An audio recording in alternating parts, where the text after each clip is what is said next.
Bien, nuestro segundo tema pues vienen a ser las complicaciones asociadas a los accesos vasculares y cómo en sí no podemos de repente pues mitigar, prevenir estas complicaciones cutáneas. ¿Cuáles son quizás las que vamos a conversar esta tarde y vamos a compartir? Son la infección local o sistémica, la extravasación y manejo y la trombosis venosa y su prevención, ¿no? Que quizás nosotros lo ideal es pues tratar de minimizar, ¿no? Eliminar esas complicaciones. Sin embargo, muchas de ellas, si no se cumplen, quizás con esas medidas de bioseguridad, con los cuidados de asepsia a la hora de manipular nuestro catéter, pues podemos generar una infección, ¿no? Porque muchas de ellas son propias, ¿no? De lo que es el personal de salud. También, si no verificamos lo que es la correcta ubicación de nuestro catéter, pues muchos de ellos tienden también incluso a desplazarse o usar un catéter profundo puede tener esa complicación de extravasación. Y cuando de repente no hacemos una buena limpieza, un buen lavado de nuestro catéter, ¿no? Después de haber usado soluciones que quizás sean incompatibles unas tras otras, podemos generar pues fibrinas, ¿no? Sedimentos y esto puede generarse pequeños trombos, ¿no? O de repente cuando no usamos, ¿no? Nuestras tapitas que antirreflujo, ¿no? Puedan haber también pequeños sangraditos, pequeños derrames. Entonces ello también puede condicionar la formación de trombos. Entonces todo ello va a denotar pues nuestros cuidados, nuestra atención que le demos a nuestro paciente para mitigar, para disminuir estas complicaciones y que no sean tan presentes, ¿no? Sobre todo dado pues a nuestra responsabilidad. Tenemos entonces como primera complicación la infección local o sistémica, como es la sepsis, ¿no? Y tenemos pues, en primera instancia la infección local, que es pues visualizada como la presencia en sí ya de una inflamación, de un eritema. Hay un enrojecimiento con salida de una secreción purulenta en el sitio en sí de inserción. Entonces, ello lo podemos pues determinar, ¿no? A través de un método diagnóstico como es un cultivo, a través de un frotis de la piel en el punto de inserción para verificar sobre todo que germen está colonizando en este punto de inserción. ¿Cuándo se da esto? Cuando no se realiza una buena antisepsia previa en esta piel, ¿no? Que se colocó el catéter, o cuando de repente dejamos, ¿no? Quizás cuando punzamos hay un reflujo sanguíneo y este reflujo, ¿no? A veces colocamos nuestros tapones, ¿no? ¿Cómo se llama? Hemostáticos a través de una pequeña gasita y esta la dejamos por días, ¿no? Esa gasita que dejamos quizás en un primer momento para detener, ¿no? Esa pequeña hemorragia que hay, ¿no? Que es causada prácticamente por la venopunción, debe de ser cambiada en las primeras 24 horas porque esto genera colonia, ¿no? Esto genera un medio de cultivo y altamente pues contaminante, ¿no? Y que puede pues terminar en una infección local. La infección del túnel, que vendría a ser la inflamación en sí local o un eritema o un enrojecimiento, también con secreción purulenta, pero ya en sí lo que es el trayecto donde está colocado pues el catéter, ¿no? Puede haber fiebre, puede haber también un compromiso general de nuestro paciente. La bacteriemia, ¿no? La bacteriemia que es asociada a catéter, ya aquí ya hay una diseminación a través del torrente sanguíneo, pues, de un microorganismo patógeno que va prácticamente a generalizar la infección, ¿no? Causando, pues, en sí ya algunas sintomatologías clínicas, algunas alteraciones, ¿no? En lo que son los valores de laboratorio y en sí pues un decaimiento en lo que es pues nuestro paciente, ¿no? La bacteriemia relacionada con la infusión, aquí ya denota lo que es pues en la preparación, ¿no? Hay una mala preparación, quizás no se usó, no se cumplió con las medidas de bioseguridad, no se usó un flujo laminar para lo que es la preparación, sobre todo en las nutriciones parenterales, entonces ello pues da a que la solución sea pues una solución contaminada, que es la que va a producir en sí lo que es la bacteriemia, ¿no? Entonces, si nos vamos a la patogénesis, ¿dónde está el origen? ¿Dónde es que realmente se produce? Tenemos en la primera, que es la unión de la piel con el catéter, ¿no? En este punto de inserción en sí, que se produce como una infección extraluminal, ¿no? Representa prácticamente un 65% de las infecciones relacionadas con catéter, y esta puede aparecer, pues, en un rango de menor a 10 días. ¿No? Es una de las infecciones que quizás sea la más habituales, ¿no? La que más se presenta, la que más de repente pues se produce en nuestro medio neonatal. Esta contaminación justamente se da pues porque no se realizó una buena antisepsia y asepsia de la piel, entonces el germen prácticamente pues se introduce a través de esta piel que está contaminada, ¿no? Y a través del catéter, de esta invasión, ¿no? Este método invasivo es donde el microorganismo pues va a poder migrar, ¿no? A través de la piel y poder pues ingresar a lo que es pues ya el torrente sanguíneo, ¿no? Desde la parte externa a la parte interna. El segundo origen, pues, de esta patogenia es en la unión del catéter con cualquier dispositivo de administración, sea los bifurcados, sea una llave, sean las líneas de infusión en sí, y es lo que se denomina infección endoluminal. Quizás tiene un menor porcentaje en comparación con la extraluminal, que tenía un 65%. Aquí es causante de un 30% de las infecciones relacionadas a catéter. Y esto generalmente pues es pues porque a veces los catéteres pues tienen una larga duración, no cambiamos las conexiones o simplemente la manipulación de estas conexiones no son bajo técnicas de asepsia, no se cumple con esas medidas de bioseguridad. Entonces, la contaminación se realiza, ¿no? A través de estos conductos y se va por la parte interna del dispositivo, ¿no?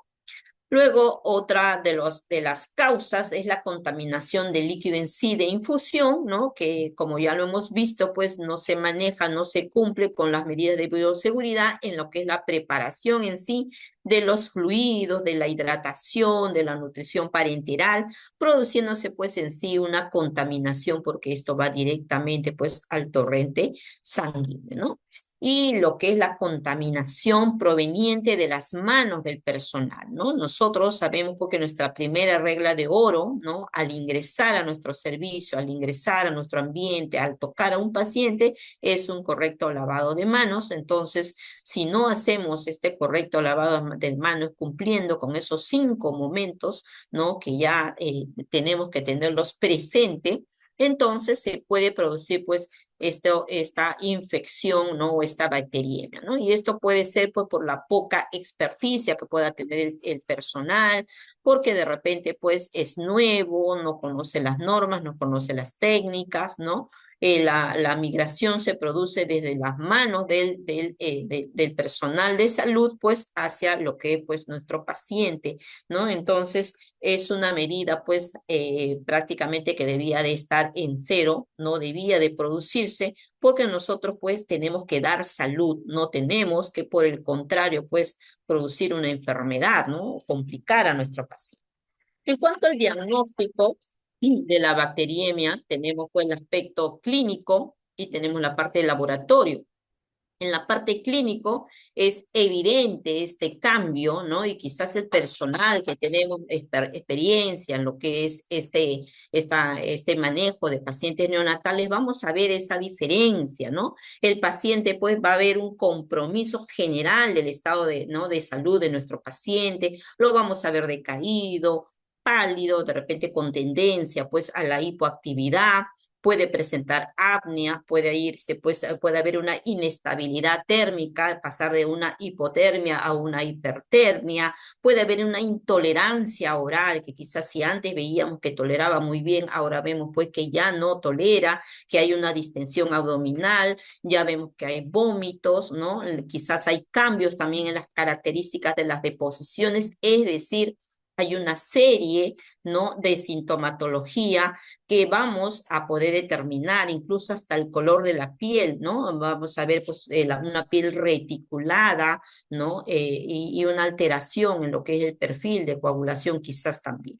Entonces, en cuanto al laboratorio, ¿no? Es muy importante también porque ello nos va a denotar, pues, confirmar, ¿no?, el diagnóstico de infección o que puede recrudecer a nuestro paciente, ¿no? Entonces, lo ideal, pues, es tomarle, ¿no?, una muestra, una reactante de la fase aguda, que puede ser un hemograma y puede ser un PSA, ¿no? Perdón, sustancia, una prueba de sustancia reductora también para poder determinar realmente cuánto es su valor, y la toma de las muestras de hemocultivos, ¿no? Como también para poder, pues, corroborar en sí que germen está, pues, quizás contaminando a nuestro paciente. Y para ello, pues, para poder realizar estos hemocultivos, hay que preparar previamente la piel, ¿no? Entonces, para ello podemos realizar primero una antisepsia con alcohol al 70% o gluconato de clorexidina al 2% con base alcohólica al 70%, ¿no? Toda esta técnica de toma de hemocultivos tiene que ser también de manera séptica. Tenemos que emplear todas las medidas de bioseguridad para la toma de ello, usar nuestros campos estériles, ¿no? La limpieza de la piel, lo que es el equipo de protección personal, la toma que tiene que ser también bajo estas medidas, ¿no?, de cumplimiento de esta asepsia en sí. Entonces, una vez que ya se ha cumplido con todo ello, pues, se procede a lo que es la extracción de esta muestra, que tiene que ser, ¿no?, como mínimo 1 centímetro hasta 2 centímetros, dependiendo, pues, de nuestro peso o edad gestacional de nuestro paciente. Pero lo mínimo que se pide para un hemocultivo y para poder, ¿no?, sobre todo que pues, genere crecimiento, ¿no?, y poder evaluar, es 1 centímetro. Ahora, para la toma de muestra de los hemocultivos, ¿no?, es tomarse la indicación, pues, según nuestra literatura, es tomar 2 muestras, ¿no? Y estos 2 hemocultivos se tiene que realizar, pues, antes de iniciar la terapia de antibióticos, ¿no? Además que si es que realmente se toma 2 hemocultivos, también a veces es indicativo tomar cultivo de la punta del catéter, ya sea la punta de un catéter percutáneo, o si de repente es derivado de un catéter arterial o un catéter, ya sea pues umbilical arterial o umbilical venoso, también no podría ser pues factible, ¿no? Entonces, esto se debe solicitar el hemocultivo con un tiempo diferencial, ¿no? No siempre hay que tomar la muestra quizás al mismo tiempo. Lo ideal sería pues una hora con diferencia y desde 2 puntos diferentes, ¿no? Ante la sospecha, además, también la recomendación es de que si hay una infección, pues, relacionada a catéter, ¿no? Lo ideal es tomar también cultivar la punta del catéter en sí para poder determinar qué germen está creciendo en esta punta del catéter, ¿no? Y que de repente pueda coincidir también con el crecimiento en el hemocultivo. Ahora, ¿cuándo se debe retirar el catéter, no? Muchas veces vemos que sí ha habido, pues, ¿no?, una contaminación, una infección relacionada por el catéter, ¿no? Porque el paciente ha ido evolucionando favorablemente, ¿no? Aparentemente, no hay un distrés respiratorio, pues, evidente, ¿no? Ha ido evolucionando con lo que es la parte, pues, de nutrición enteral. Sin embargo, ¿no?, dada, pues, a que tiene que cumplir con cierto tratamiento de antibióticos, ¿no?, dada, pues, la patología que en sí adolece, ¿no? Muchas veces justamente, pues, el indicativo que podría ser es el punto quizás el foco sería, pues, el catéter percutáneo, ¿no? Entonces, ante ello, pues, no es menester retirar. Algunas recomendaciones también nos dicen por allí que puede quedarse con el catéter, dada que muchas veces el paciente, el capital venoso, pues es mínimo, se agota, no tiene accesos, entonces lo ideal sería iniciar antibióticos con el catéter, ¿no? Pero realmente esto como que no hay muchas evidencias en sí. La recomendación mayor es retirarlo, ¿no? Es retirarlo, ¿no? Canalizar un acceso periférico con un acceso venoso corto y luego quizás a las 48 horas, si es recomendable y que todavía tiene que continuar con el tratamiento, pues colocar un nuevo catéter percutáneo, ¿no? Entonces, ¿en qué caso se debe retirar? Cuando hay una bacteria más compleja que puedan presentar sepsis graves, tromboflebitis supurada, osteomelitis, ¿no? Shock séptico, hemocultivo, positivo a las 72 horas, pus en el punto de inserción del catéter, confirmación ya de una infección pasada a las 72 horas o una infección ya evidente por un estafilococo pues gran negativo, por hongos, ¿no? Que en sí pues ya esté determinado. ¿Qué factores de riesgo podrían condicionar a que estas infecciones se den? Tenemos los factores inherentes al huésped, ¿no? Por ejemplo, el difícil acceso periférico, lo que podría condicionar pues a una colocación de un acceso vascular central. El lugar de inserción del catéter, pues que sea cercano a la contaminación, ¿no? De repente, pues el niño pues accede a un acceso, de repente una yugular, ¿no? Y está pues portador de una traqueotomía. Entonces, la misma cercanía podría contaminar.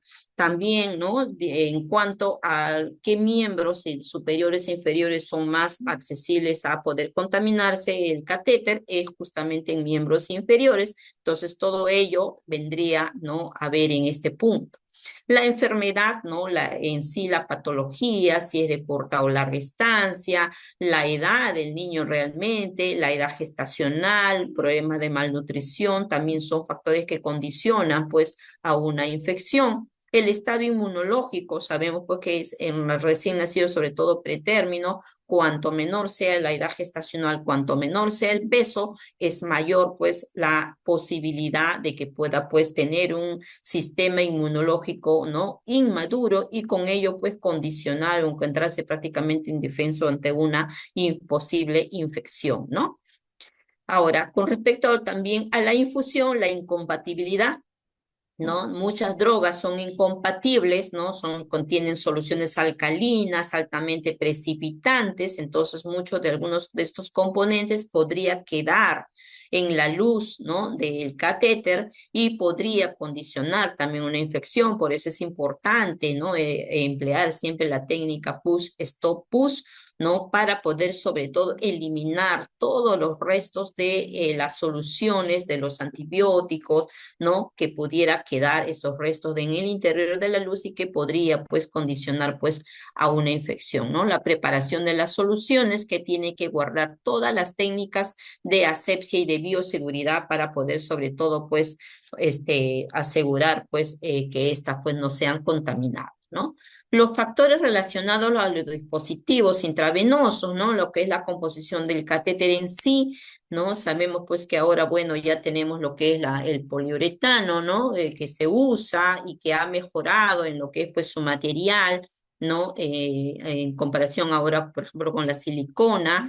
Sin embargo, pues esto pues tendríamos que ver nuestro tipo de material que esta pues que brinde sobre todo pues que sea biocompatible, que no genere, ¿no? La formación de trombos, que sea bioestable, que sea termosensible, de tal manera pues que pueda disminuir lo que es la adherencia bacteriana. El tamaño del catéter en sí también, ¿no? Que esto tiene que también tenerse muy presente, que este tiene que ser el diámetro adecuado, no ocupar más allá del 50% del diámetro de la vena en sí, ¿no? Para sobre todo evitar complicaciones. A mayor número de luces, ¿no? Mayor es también, ¿no? La posibilidad de infección. Por ello, pues usar, ¿no? Un máximo hasta 2 luces con la finalidad también de disminuir lo que son las entradas, ¿no? Las posibles entradas contaminantes de cualquier microorganismo, pues, y generar, pues, ¿no? Una bacteria. Ahora, ¿qué factores relacionados también con los dispositivos? Continuamos la técnica de colocación, ¿no? cuando es una colocación muy dificultosa, quizás muy traumática, con que nos ha denotado mayor tiempo, muchas venopunciones, esto también aumenta lo que es el riesgo de infección. La ubicación del catéter, ¿no? Las extremidades inferiores tienen mayor posibilidad de contaminación en comparación con los miembros superiores. La experticia del personal que realiza la tarea, ¿no? Sobre todo cuando va a realizar la técnica, que esta pues sea abierta a todo lo que es el equipo, el kit en sí, en el momento en que ya se va a realizar, ¿no? No cometer el error de abrirlo y tenerlo prácticamente pues a expensas de lo que es pues el pase quizás, porque muchas veces es reducido nuestro ambiente y tenemos que acceder a realizar este procedimiento, ¿no? En estos ambientes reducidos donde quizás hay accesibilidad, ¿no? Y pase de otras personas que quizás no están vestidas y podrían contaminar nuestro ambiente. Con respecto también a la antiasepsia de la piel, realizarlo también de manera adecuada nosotros mismos, el lavado quirúrgico, el lavado de manos quirúrgico, que debía de ser pues de manera correcta, lo que es la vestimenta, es decir, todo el proceso en sí, ¿no? Debía de ser de manera estética. El tiempo de permanencia del catéter, a mayor permanencia, mayor es la posibilidad de contaminación y de infección, ¿no? Ahora, es cierto que a veces la necesidad, ¿no? Dada a quizás en el momento en que se produjo la causa en sí de poder colocar, ya se resolvió, ¿no? Para ello pasaron 10, 12 días, entonces ni bien se resuelve esa causa que condicionó el colocar un catéter percutáneo, hay que retirar el catéter. No hay que dejarlo porque a mayor tiempo, mayor es esa posibilidad de contaminación. Las conexiones agregadas al sistema, ¿no? Muchas veces tenemos un catéter y el niño necesita múltiples soluciones, sobre todo los niños que están hemodinámicamente inestables, ¿no? Entonces, el colocar una llave tras otra, ello también va a agregar, pues, ¿no? Muchos puntos de entrada. La frecuencia de la curación del sitio de inserción, sabemos pues que todavía no hay así, quizá la CDC nos dice cada 7 días, pero hay una controversia porque no hay muchos trabajos evidentes que nos digan hay que cambiar cada 7 días porque dada pues a esto de que se nos pueda desplazar, se nos pueda retirar el catéter, ¿no? Queda todavía la recomendación de cambiarlo solamente cuando esto está despegado o cuando hay ya en sí algún derrame, ¿no? Por encima, poder cambiar pues y realizar la curación.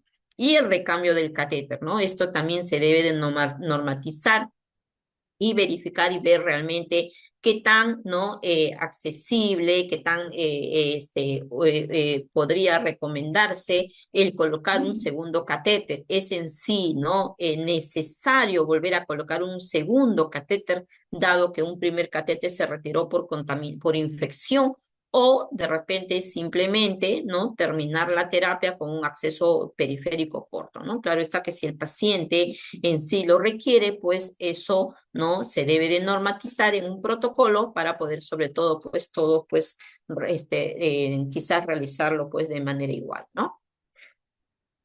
Ahora, ¿qué estrategias se tienen que dar para prevenir estas infecciones relacionadas a catéter? Pues hay que evaluar, ¿no? Hay que monitorear, valorar la necesidad en sí de colocar un catéter. No es colocar un catéter por colocar, ¿no? Hay que ver realmente si el niño, ¿no? En sí es un niño extremadamente prematuro o es un niño bajo peso, ¿no? Que realmente pues requiere pues altas osmolaridades, ¿no? En lo que es la solución que se le va a administrar, o es un niño de repente con una patología o una complicación quirúrgica asociada, entonces realmente pues sí va a requerir, ¿no? La formación constante, esto en lo que es la capacitación, las actualizaciones, sobre todo para generar mayor competencia y ser pues expertas, no solo en la mente, en la parte práctica, sino también en la parte de conocimiento, ¿no? En lo que es la inserción y mantenimiento del catéter, la higiene de manos, el lavado de manos, ¿no? Y esto que debía de no solamente nosotros realizarlo, debía de haber un equipo en nuestros servicios,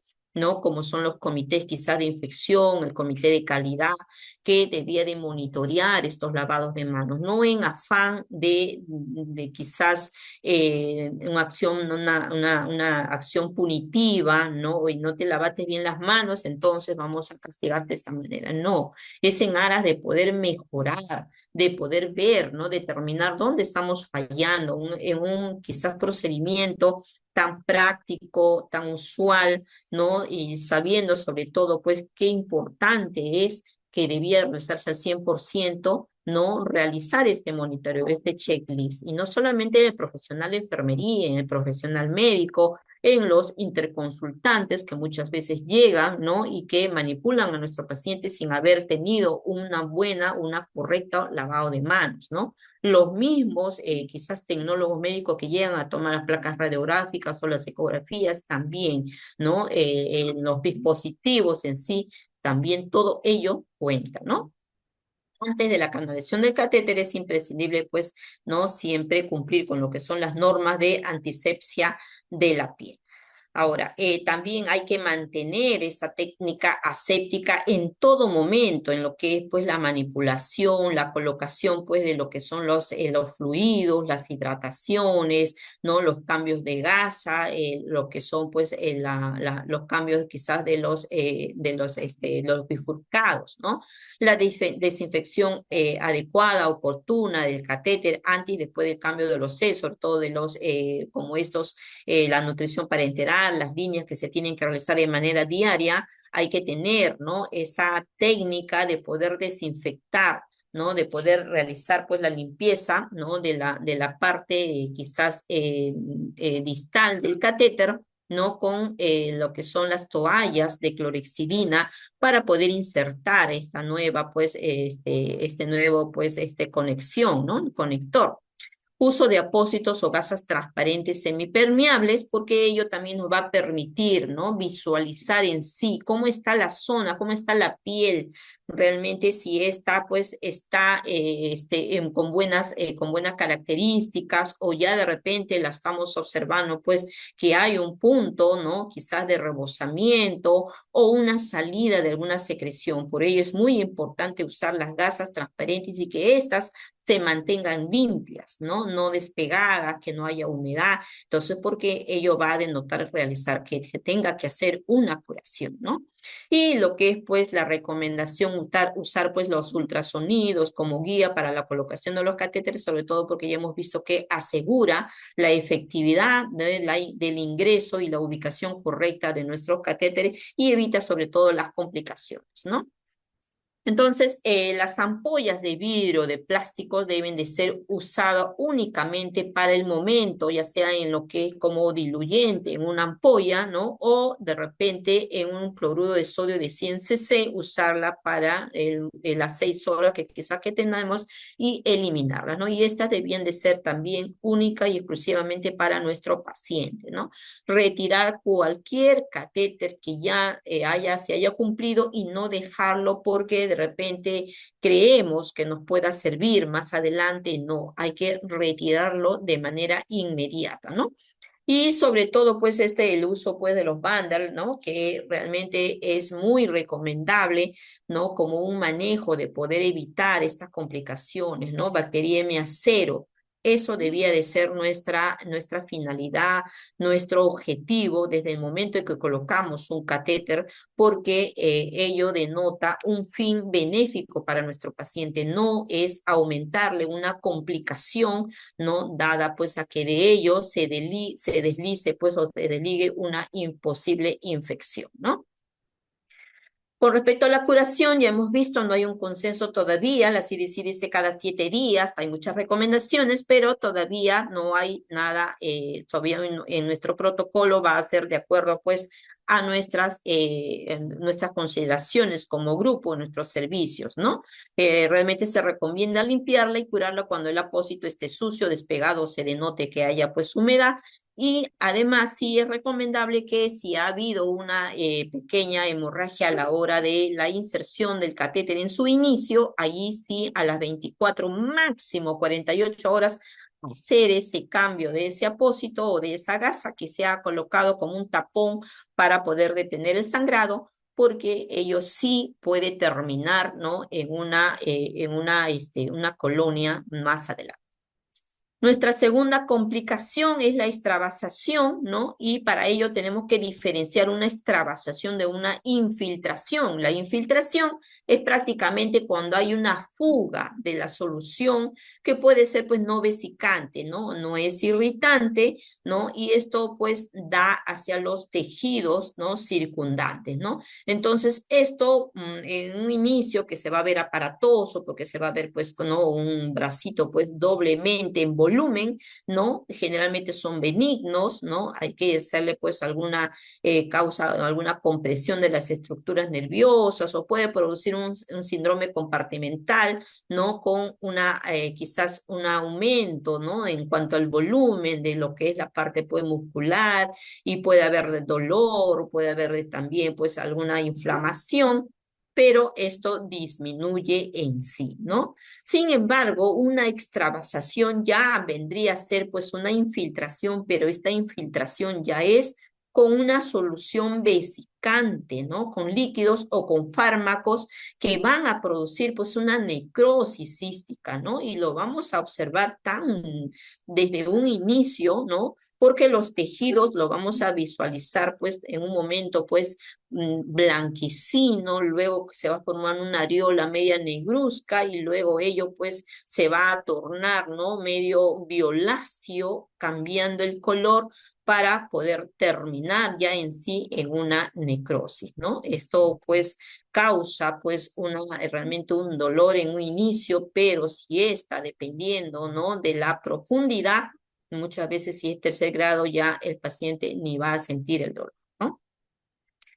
En cuanto, entonces son generalmente estas sustancias, ¿no? Como tienen alta osmolaridad, pues son vesicantes, ¿no? Puede ser una nutrición parenteral, bicarbonato, soluciones glucosadas mayor a 12%, ¿no? Entonces esto va a producir pues una necrosis hística, ¿no? Una lesión prácticamente grave que va a obligar muchas veces pues a una intervención quirúrgica, ¿no? Con trasplante, ¿no? Con injertos prácticamente y algunas veces incluso imputación dependiendo pues de dónde está la lesión, ¿no? Estas causas pueden aparecer porque hay una erosión en un inicio de esa pared del vaso sanguíneo, hay una pérdida, ¿no? De la integridad estructural de lo que es pues la zona de lo que es el vaso, ¿no? En sí, y esto sí hay que diferenciar, ¿no? Que muchas veces puede haber una infiltración y no haber, ¿no? Extravasación dependiendo de la solución que se extravasó. Pero si hay una extravasación en sí, es porque ha habido una infiltración previa de un líquido altamente, ¿no? Con una osmolaridad más allá quizás de 800, ¿no? Que puede ser pues alcalino, puede ser ácido, ¿no? Esto nos va a diferenciar, ¿no? Cuando es una infiltración y una extravasación por las complicaciones en sí, ¿no? Ahora, en cuanto a factores de riesgo, pues va a depender en primera instancia, pues, del agente relacionado, del factor que en sí se ha extravasado, ¿no? Y acaba mucho lo que es pues la osmolaridad en sí, ¿no? Si es una solución, ¿no? Que es altamente tóxica, definitivamente pues va a producir una necrosis en la piel, en el tejido circundante y sobre todo el aledaño, ¿no? El pH, ¿no? Si es extremo, puede ser ácido, puede ser básico también. El potencial para causar también la vasodilatación, el diluyente del fármaco también a veces tiene propiedades hiperosmolares, no tanto como es en sí el fármaco, ¿no? Y hay algunos pues que son citotóxicos en sí, que prácticamente van a actuar rápidamente pues en el ADN de los tejidos, pues realmente reduciendo las células sanas, ¿no? De este tejido y provocando pues las úlceras rápidamente, ¿no?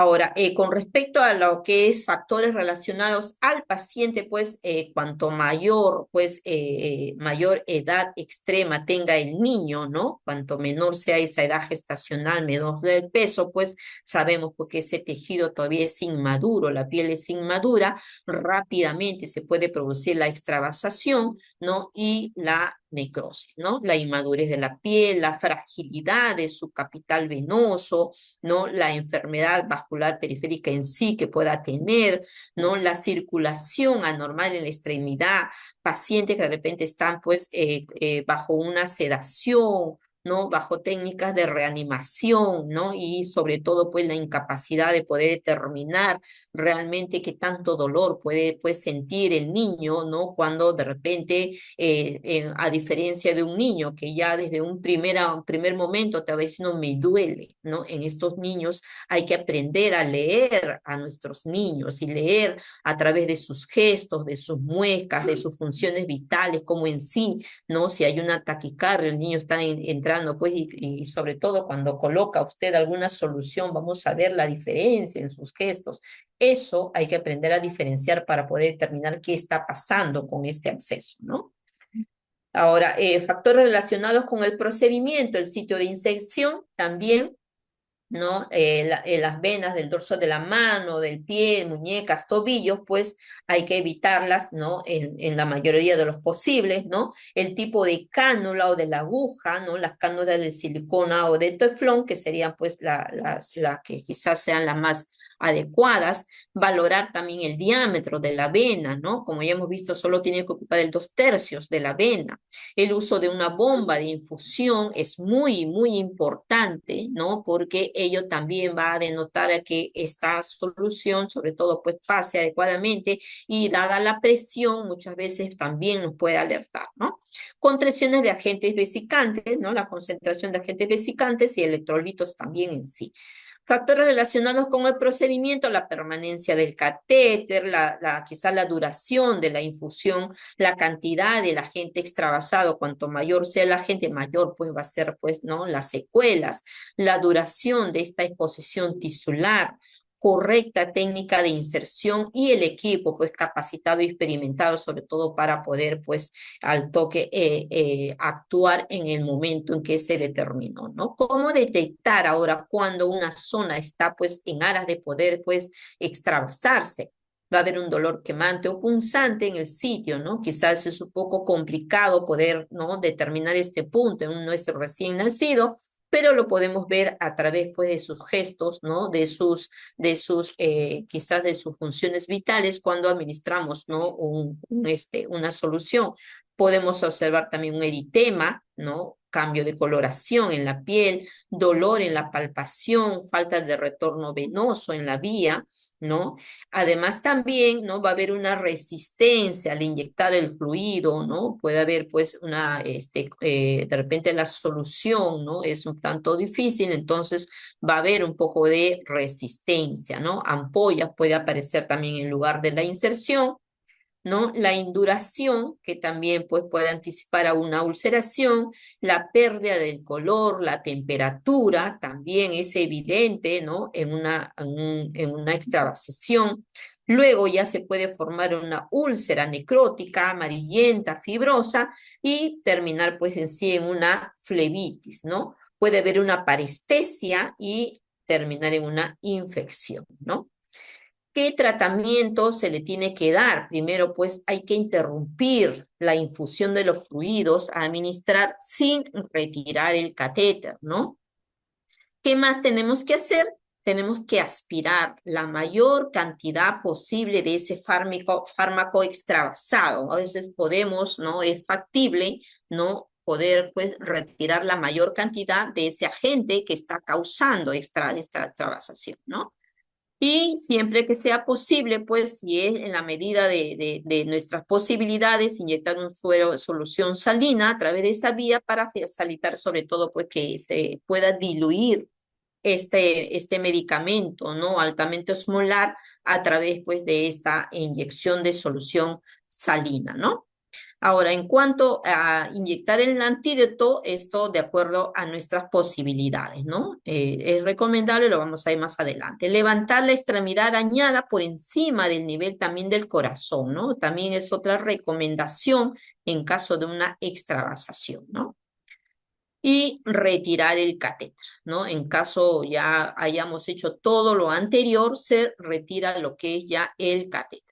¿Qué más tenemos que hacer? ¿No? Esto de aplicar frío o calor también hay que tenerlo muy en cuenta porque muchas veces el aplicar el frío, que es para producir una vasoconstricción, muchas veces puede pues traer a nuestros niños que tienen una inestabilidad térmica, ¿no? Rápidamente a la hipotermia o calor con una vasodilatación. Hay que tener en cuenta también que esto al aplicar este pañito, ¿no? Este pañito no le vaya a causar, pues no vayamos a aplicar pues un paño muy caliente, ¿no? Y por el contrario vamos a incrementar esta lesión. Entonces, por ello hay que tener mucho cuidado al usar ambos en ambos casos, ¿no? Y claro está que esto va a ser mucho, va a depender del fluido, ¿no? Vesicante extravasado. Por ejemplo, ¿no? Nos recomienda que en caso pues se haya extravasado un vasopresor como una dopamina, una epinefrina, se puede usar compresas frías, ¿no? ¿No? Evitar sobre todo el uso de compresas frías porque esto puede empeorar la ulceración del tejido, ¿no? En caso de extravasación por vasopresores, en vasopresores no usar entonces compresas frías, ¿no? En cambio, se pueden usar compresas calientes cuando se requiera, por ejemplo, incrementar lo que es el flujo sanguíneo local, por ejemplo, en fenitoína, medios de contraste, en vasopresores también, ¿no? Se puede colocar una compresa, ¿no? Caliente, ¿no? En recién nacidos prematuros, pues hay que evitar la hipotermia, ¿no? Con compresas muy frías. Hay que evitar ejercer presión sobre la zona, ¿no? Pero sí es muy importante quizás delimitarla y para ello se puede fotografiar. Claro está, esto va a depender mucho, ¿no? Del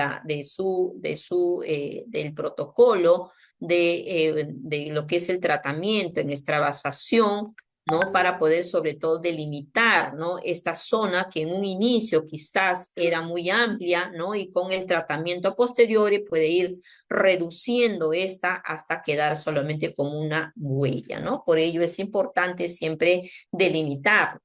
Registrar los datos relacionados con la extravasación. Y esto es importante porque tenemos que siempre, ¿no? Verificar, ¿no? La fecha, la hora, ¿no? Que se realizó, que se produjo esta extravasación, la complicación en sí, como qué es lo que observamos, ¿no? La tipología del catéter que tiene en sí, que se produjo, ¿no? La extravasación, el fluido administrado, qué cantidad, ¿no? Aproximadamente será pues la cantidad que se ha extravasado, la técnica que se empleó para poder pues quizás disminuir estas secuelas, ¿no? ¿Qué signos se ven? Hay que describir prácticamente, pero no llegar, ¿no? Se observa una necrosis tisular, no. Eso no es lo que se pide. Lo que se pide es realmente pues evaluar, ¿no? Cómo está la piel, cómo está el área, cuánto de distancia hay, ¿no? El diámetro en sí que observamos en la lesión, cómo en sí no vemos las características, es describir tal cual observamos, no llegar a un diagnóstico y colocar el diagnóstico, ¿no? Porque muchas veces esto tiene mucho proceso legal, ¿no? Y dado a ello, el niño, a veces esto revierte, ¿no? Y no se produjo a más, ¿no? Y sin embargo, nosotros ya colocamos en sí un diagnóstico que no era, ¿no? En nuestras notas. En cuanto a evaluar la lesión, hay lo que es Milan, ¿no? Evalúa según una clasificación que de tal manera que nos dice que en un estadio 1 se va a ver pues una infiltración dolorosa, pero no va a haber un eritema. En un estadio ya 2 se va a ver ya una herida eritematosa con induración leve, pero que todavía tiene pulso. En un estadio 3 ¿no? Nos dice que hay una marcada induración, eritema, la piel puede estar fría, puede haber una, ¿no? La zona puede tornarse blanquecina, aunque todavía tiene pulso. Pero en un estadio 4 ya la zona se ve ya disminuida, no hay pulso, se ve un color violáceo, ¿no? Y ello ya denota que ya hay una necrosis tisular. Entonces, ¿qué nos dice en cómo se llama, para ello, ¿no? Que se debe de parar la infusión de líquido, se debe desconectar la línea de infusión, hay que comunicar inmediatamente al médico responsable para lo que es estadio 1 y estadio 2. ¿No? Y en caso de dolor, administrar pues técnicas no farmacológicas como el método canguro, lo que es pues la succión no nutritiva con quizás sacarosa, ¿no? Lo que es el anidamiento, es darle todas esas medidas para aliviar el dolor no farmacológicas y aspirar por el catéter también, ¿no? Para los estadios 3 y 4, ¿no? Hay que realizar ya una intervención médica, elevar el miembro, no aplicar, dice, temperaturas ni apósitos, evitar la humedad, registrar también en lo que es el error, comunicar a la familia y observar pues las 4 primeras horas dentro de esas primeras 24 horas para ver los cambios que puedan haber en la piel. Es lo que nos recomienda Mira, ¿no? Ahora, con respecto a la intervención médica, ¿no? ¿Qué nos dice? En cuanto a la extravasación de fármacos vesicantes con soluciones hipertónicas, ¿no? Hay la técnica modificada de Gaul. Aquí nos dice que hay que valorar mucho lo que es la anestesia local, ¿no? Hay que sedar a nuestro paciente, hay que emplear una técnica estéril y la inyección de hialuronidasa, que es, realmente se realiza también una incisión versus venopunciones con aguja de 18 gains, ¿no? O un angiocatéter 22 gains, ¿no? Entonces yo dice que se tiene que realizar pues venopunciones con esta aguja, ¿no? E inyectar la hialuronidasa y administrar también alicuotas de solución fisiológica, ¿no? De solución fisiológica o de solución de suero salino al 9%. En cuanto a la segunda medida, nos dice que en caso de extravasación de medicinas, ¿no? Vasoconstrictoras, se puede aplicar lo que es la técnica Gaul, como es la administración de hialuronidasa, también fentolamina o nitroglicerina, pomada al 2%. También en cuanto a la técnica de Gaul, que es la hialuronidasa, ¿no? La hialuronidasa es una enzima que va a permitir la absorción y dispersión de todos esos agentes extravasados mediante una hidrolización de ese ácido hialurónico, ¿no? Que es un componente de la matriz extracelular. ¿Cómo actúa? Va a modificar lo que es este tejido conectivo con una hidrólisis del ácido hialurónico y aumenta lo que es la distribución en sí de la sustancia, ¿no? ¿Cómo se realiza lo que es la dilución, ¿no? Se diluye una décima de este medicamento, ¿no? Que tiene en sí 150 micras por mililitro en 1 mililitro de solución salina, ¿no? Al 9% para llegar a una concentración de 15 unidades, ¿no?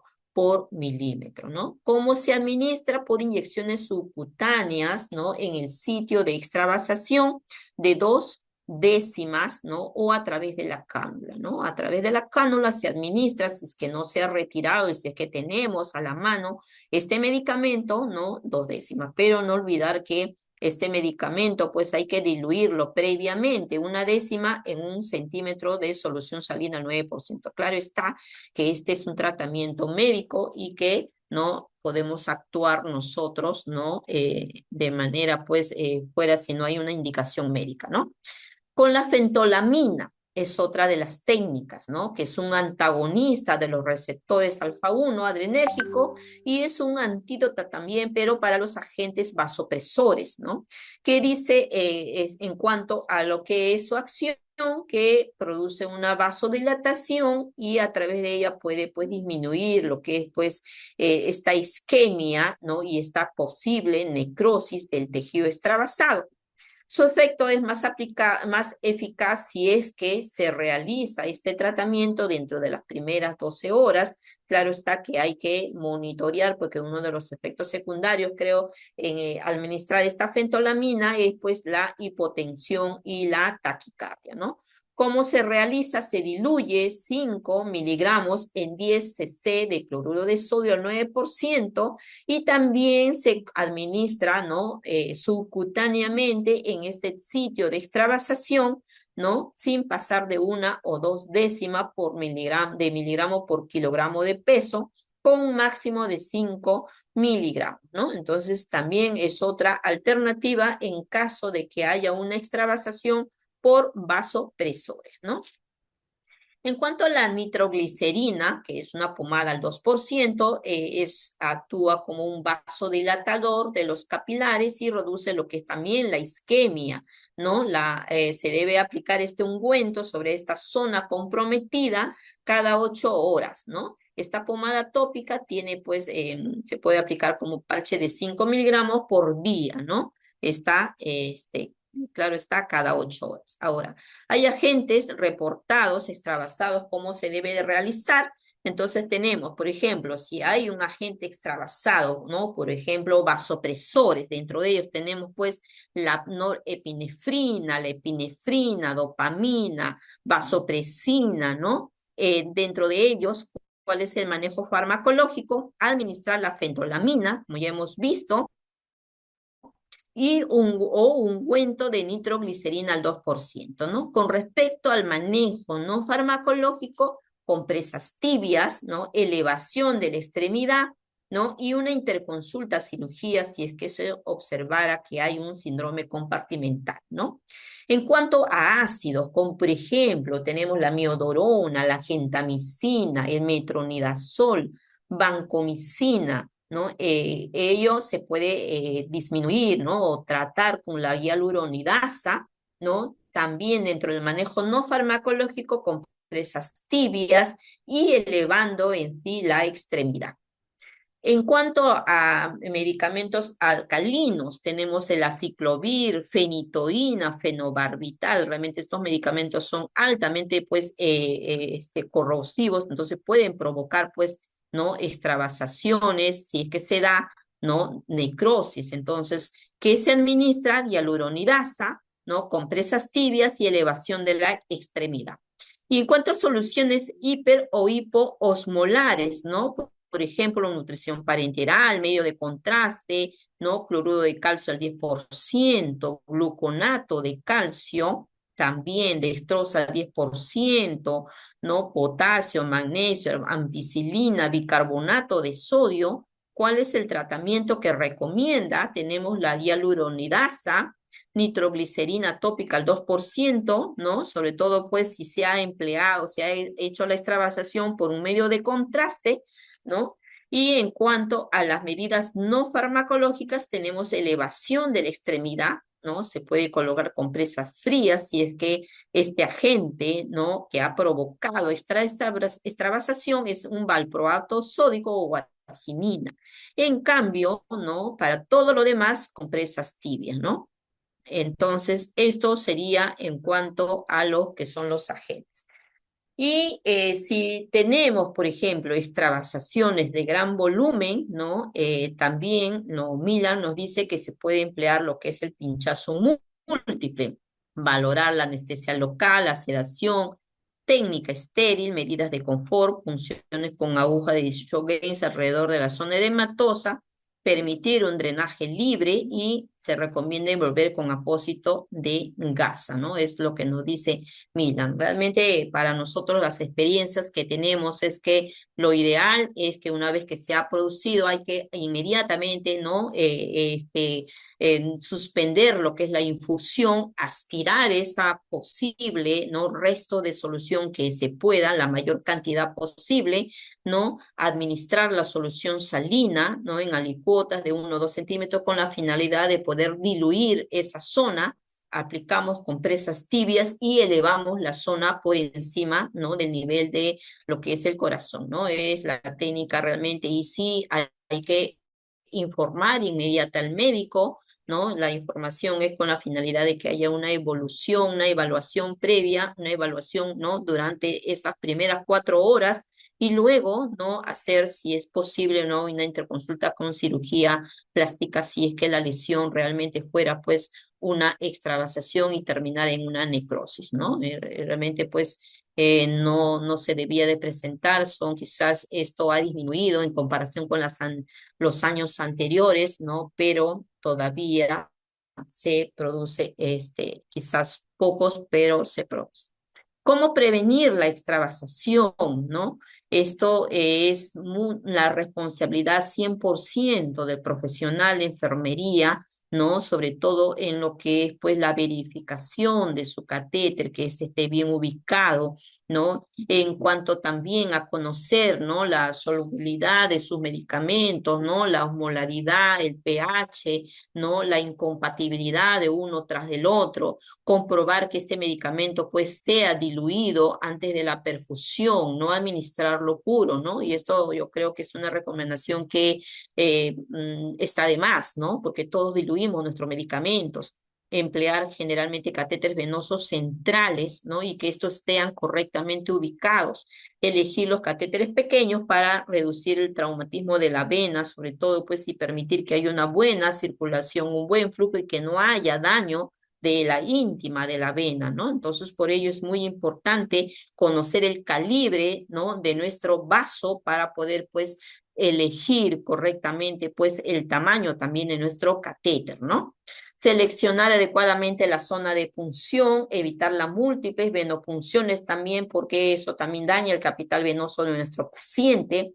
No administrar una solución vesicante en una vía que tenga, por ejemplo, si es una vía periférica corta, ¿no? Una vía que tenga más de 24 horas, pues no administrar, ¿no? Estas soluciones porque la probabilidad de que pueda, pues, haber una infiltración y una extravasación es mayor, ¿no? Comprobar la permeabilidad de la vía, pues, en cada infusión, cada 2 horas, pues, sobre todo ir viendo y verificando y no sellarla, porque el hecho de que podamos cerrarla con un apósito, eso va a impedir también que tengamos accesibilidad, ¿no? Y visibilidad, sobre todo en cualquier momento, porque tenemos que hacer un seguimiento, ¿no? Antes y después de administrar cada dosis de fármaco debemos de limpiar, ¿no? Hacer esa limpieza, ese lavado, ¿no? De la solución con solución salina al 9% usando jeringa de 10 cc con la técnica push, stop, push, ¿no? El uso de las bombas de infusión, yo creo que esto ya al 100% para poder administrar y que esta sea, pues, dada, pues, en 30 o 60 minutos, si es un tratamiento antibiótico, ¿no? Diluido, ¿no? Durante la administración hay que controlar en todo momento, ¿no? Cualquier induración, cualquier cambio de color, ¿no? Si de repente tocamos al paciente y el paciente hace ¿no? la flexión inmediatamente después de haber manipulado el bracito, eso quiere decir que algo está pasando, que el dolor, ¿no? Ha incrementado, ¿no? Y que solamente de repente cuando vemos que hay un catéter con un cordón encima, ¿no? Ese catéter ya no sirve, hay que cambiarlo, ¿no? Y fijar el catéter adecuadamente, cubrirlo siempre con un apósito transparente, ¿no? Eso es con respecto a la extravasación y la otra, la última complicación que vamos a ver es trombosis venosa y su prevención, ¿no? La trombosis que hay que diferenciarla de una tromboflebitis, ¿no? Que es la inflamación prácticamente de la vena, ¿no? Cuando hay una formación, ¿no? Dentro de la luz de la vena, pues, de pequeñas fibrinas y estos se van acumulando y se van formando, pues, estos pequeños trombos, ¿no? Mientras que la trombosis ya viene a ser la invasión, ya quizás en un 50 a más por ciento de lo que es la luz, ¿no? Interna de este catéter, ¿no?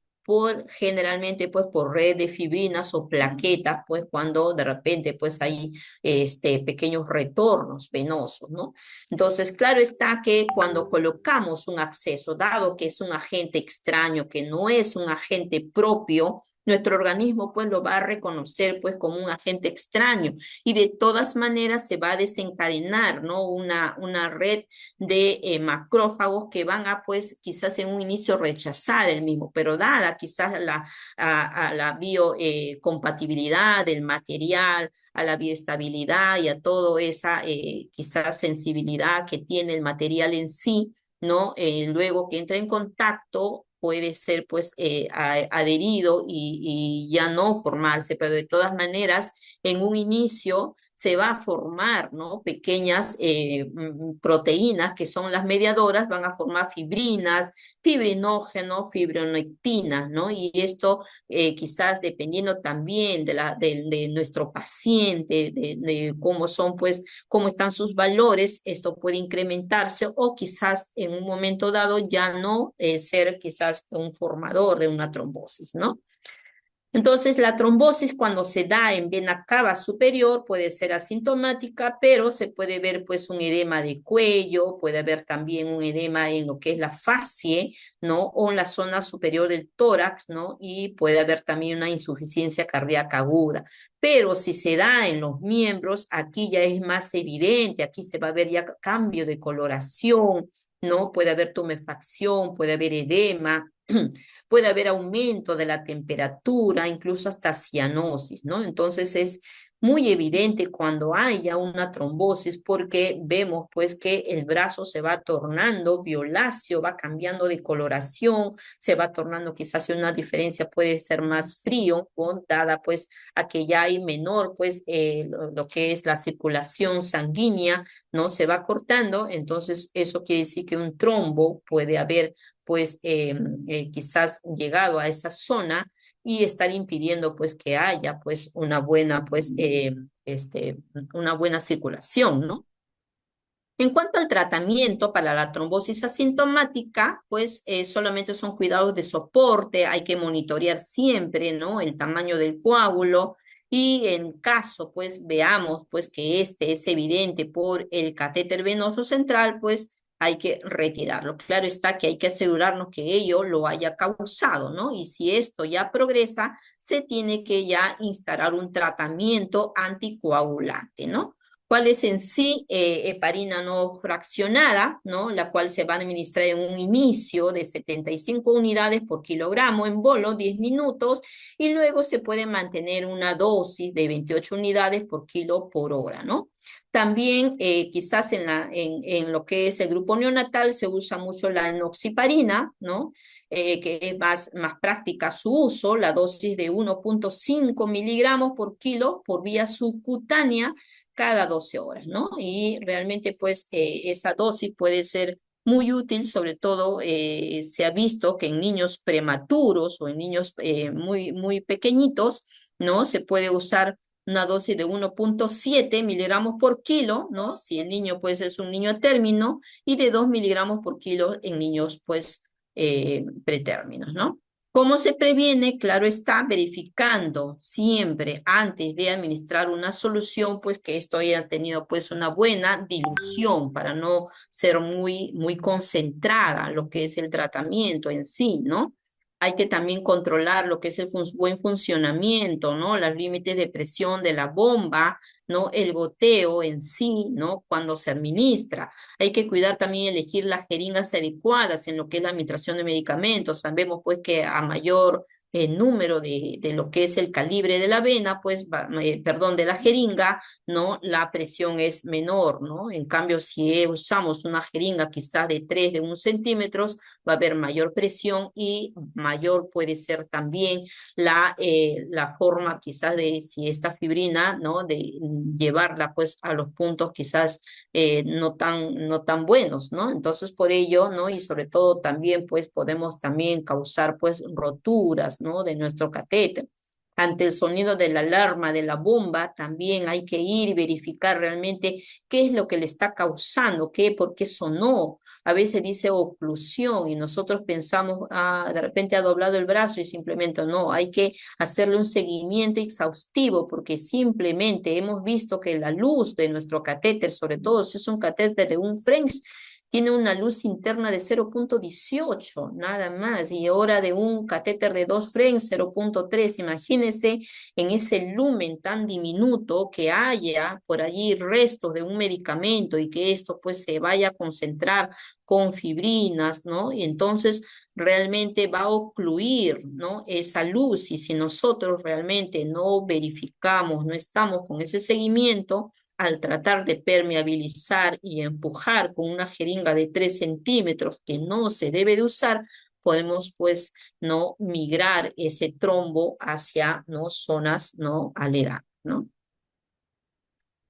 Hay que mantener también la permeabilidad del catéter con solución salina al medio, a goteo mínimo, ¿no? Lavar el catéter después de cada administración de medicamento, ¿no? Con flujo turbulento, con la técnica push-stop-pump y también instilar, pues, solución, pues, en voladas de 10 a 20, ¿no? Hacer pequeñas pausas, más o menos cada mililitro, cada medio centímetro, cada milímetro, se tiene que hacer pausas porque hay que también, ¿no? Darle opción a que pueda avanzar, pues, la solución salina.